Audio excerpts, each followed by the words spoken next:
And good morning to your cherished viewers, and good morning to my colleagues in the studio.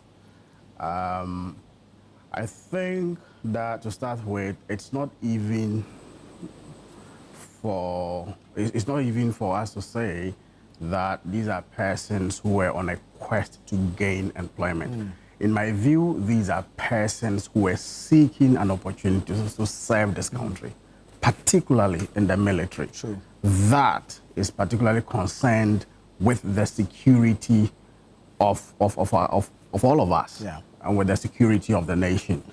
In no less an exercise should persons seeking to engage in such very legitimate activities lose their lives. Under no circumstances should that happen. And so it came to all of us, and I believe even the military, as a surprise. I have said in other sister stations or TV stations that, look, it is not possible that the Ghana Armed Forces would have gone into an activity like this without a plan. It's not possible.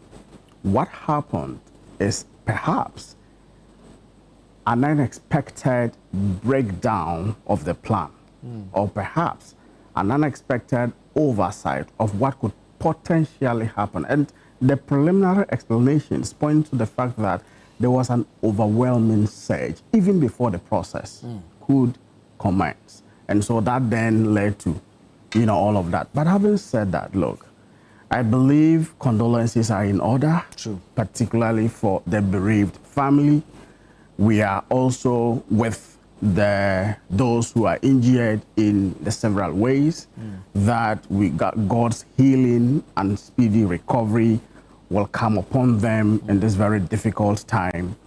Government on its own has already shown a lot of commitment to want to ensure that this does not happen again.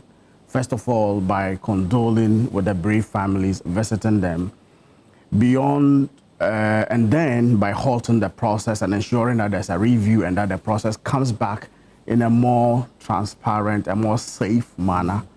And then government is also committed to ensuring that, look, under the circumstances, while you cannot, as a human being, and the president is one of us, you cannot replace the lives that have been lost, you must do something to atone for the pain that they are going through. And so there are a number of measures that government is seeking to put in place in this regard. So it's not limited to the opportunity for a qualified member of the family to be in recruitment, but it's also support around funeral expenses, and other, similar support. And I believe the support package would not be very different from what we saw in the tragic helicopter crash victims and all of that. It's standard practice, if you ask me, all across the globe to find, persons who have perished in the line of duty come to receive some level of attention and compensation from government. And so what government is doing is not extraordinary, but it shows good faith, and it showed that government really cares about the people of this country. In my view, the opportunity does not set aside the fact that engaging or entering into the Ghana Armed Forces ought to be meritorious. You ought to be medically fit, you ought to be physically fit. So even for these families, the qualified persons, that's why government emphasizes qualified. Qualified.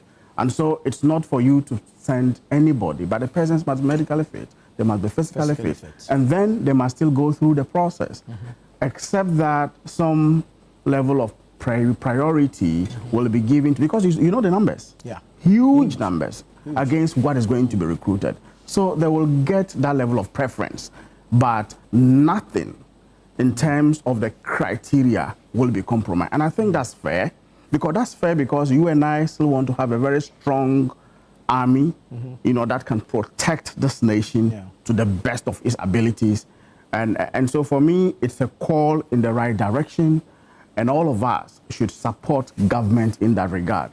Again, the Ghana Armed Forces itself has set up a board of inquiry into these activities. I have no doubt that eventually there's a lot that would be learned from that exercise once the findings are out. And I believe that going forward, recruitment exercises will not be the same. This incident will really change the face. I am convinced that this incident will really change the face of recruitment exercises going forward. Mind you, I don't know, maybe I'm too young to recall, but I haven't cited any other recruitment exercise where we have been engulfed with such level of gravity, the tragedy. I don't recall. If there's one, I have yet to see. So which means that this is a major incident that would offer us the opportunity to really learn and transform the recruitment process. So reforms should be expected going forward, and reforms should happen in the interest of the Ghanaian people. Very well, Doc.